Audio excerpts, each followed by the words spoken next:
Right, back with another video. Hope you're all well. So I've kind of lost my mojo for filming at the moment. Don't know why, but I have. Anybody of you that saw my short the other day, my S23 Ultra is getting replaced. Hopefully that'll be with me today.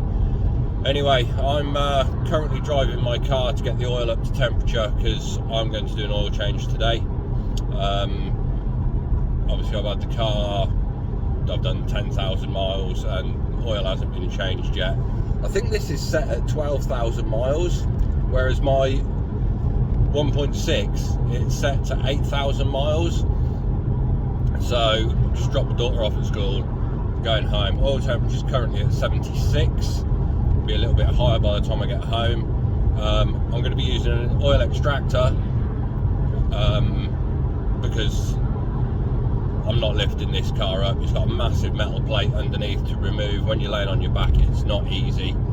So oil extractor, Quantum 540 oil, which is the oil that I always use, and I've got an OEM filter, all from Coverdale Car Parts. Free postage on their oil, fantastic, especially when you live in Northern Ireland.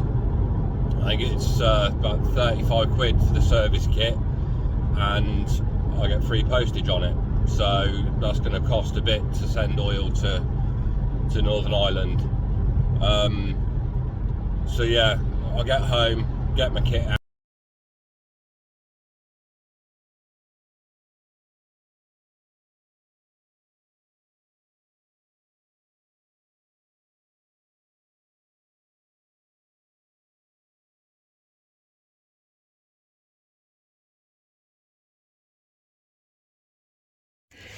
Right, okay, so let's spin you around. This is the oil I'm using, which is, you see there, Volkswagen approved. Also, if you look on the back of Quantum, where is it? Just here. Quantum and QFX are registered trademarks of Volkswagen. This oil is produced especially for Volkswagen. They own the company, so anybody that says, oh no, don't use Quantum, that's what Volkswagen use. QFX, Quantum is owned by Volkswagen. Then I've got my extractor here. Now, if you're using an extractor, the only thing you're going to need is a 32mm socket, and that 32mm socket goes down here onto the oil filter housing. So you have to remove this sensor, which just unclips, pops down, and then just pop these pipes out the way, which I'm not going to be able to do one-handed without fear of breaking them. And then your filter, like I say, is down in there, which is a bastard to get out once you've got it undone. So I'll just get that undone and out, and then we'll get the extractor in. See the engine temperature, this is warm. Using an extractor, you don't want to do it with a cold engine because the oil's so thick it doesn't suck up very well. So I need to crack on and get this open so that we've still got warm oil in the engine. Right, instead of undoing those pipes, I've actually unclipped it, undone it, little 10mm bolt there, lifted it all out the way, and then you've got your oil drain plug down here, which should not be tight. And this one is just pop you there.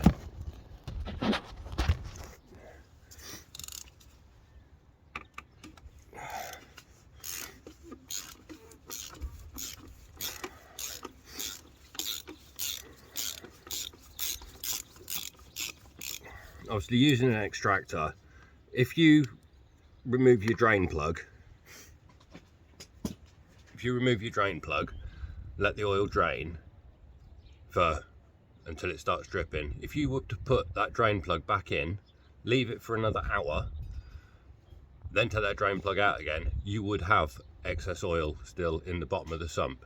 It's you can't get all the oil out of an engine even by removing the drain plug. You leave it for, I don't know, 3 or 4 hours, it will actually still be dripping.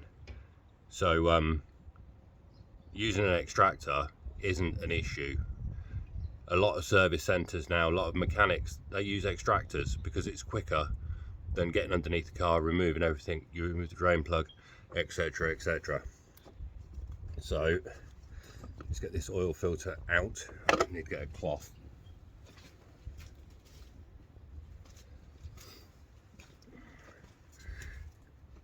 Let's just lift this out, which, like I say, it's a tight space to get it out of.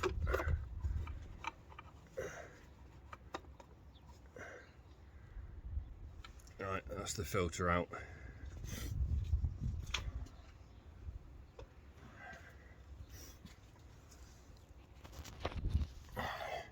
So even down in there, there's still oil in there.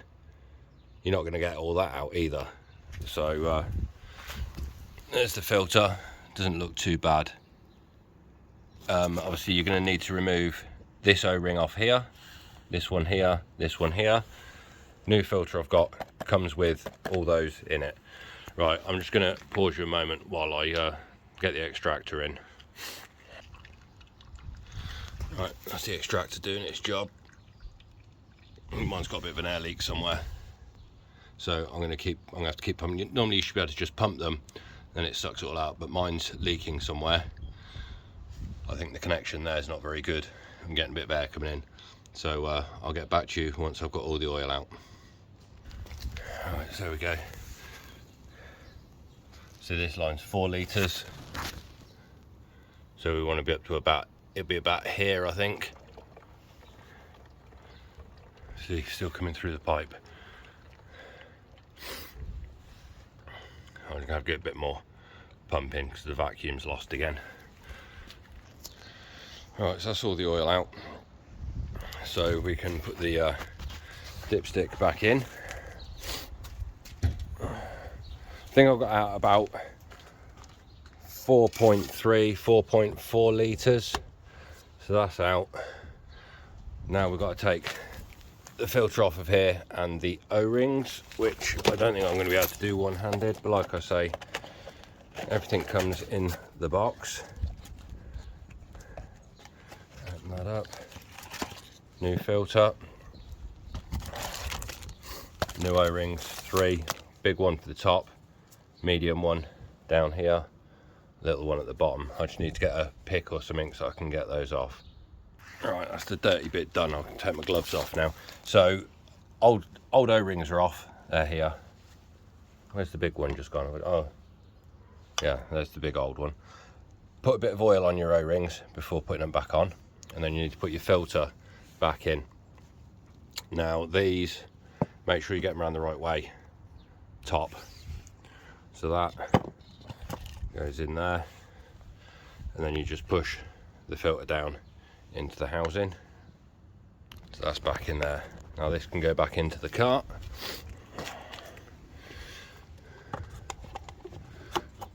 So it's a tight squeeze getting it in to this gap. I think I might need 2 hands to get it in. Just a sec. And when you put your filter back in, you do not want to cross thread this, so just go gently, hand tight.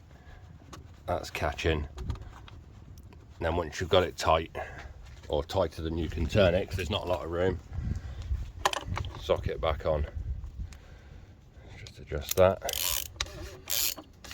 and then just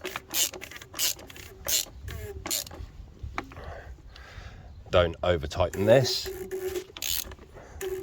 but you'll know when it's tight. I think it's 25 Newton meters for the filter. Let's just give that a little, that's it, that's tight. So basically that's it. Now we've got oil back in, and we'll go from there. Not the best of angles so you can see what I'm doing, but oil is now going in. Do do do do do do do do. Glug glug glug glug glug glug glug glug glug. So I'm going to put in about 4 litres and then check my dipstick, see where we're at. let's just check, give that a moment to settle, and we'll check the dipstick. Just pop a little bit more in.